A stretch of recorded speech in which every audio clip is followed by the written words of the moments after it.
ఒక దట్టమైన అడవిలో ఒక కాకి, ఒక జింక మంచి స్నేహితులుగా ఉండేవి.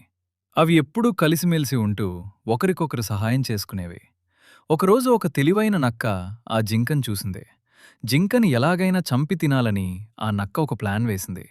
జింకతో మాటలు కలిపి నేను కూడా నీకు స్నేహితున్నవుతాను అని నమ్మబలికింది.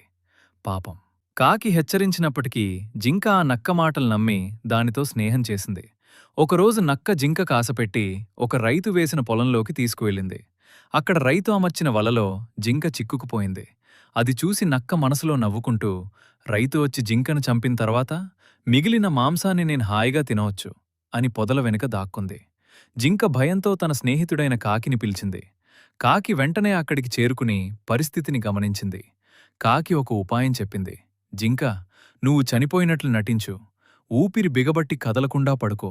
రైతు వచ్చి నిన్ను చనిపోయావని అనుకుని వల విప్పగానే నేను కా అని అరుస్తాను. అప్పుడు నువ్వు వెంటనే లేచి పారిపో. కాసేపటికి రైతు అక్కడికొచ్చాడు.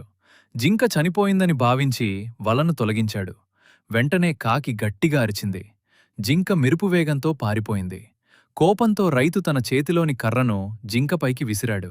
కాని ఆ కర్ర జింకకు తగలకుండా పొదల్లో దాక్కున్న నక్కకు బలంగా తగిలింది. ఈ కథలోని నీతి: దుష్టుల మాటలు నమ్మి కొత్తవారితో స్నేహం చేయకూడదు. ఆపదలో ఆదుకునేవాడే నిజమైన స్నేహితుడు. మరిన్ని కథల కోసం తేజ టీవీ తెలుగు స్టోరీస్ ఛానల్ని సబ్స్క్రైబ్ చేసుకోండి. అలాగే లైక్ చేయండి, షేర్ చేయండి మరియు కామెంట్ చేయండి.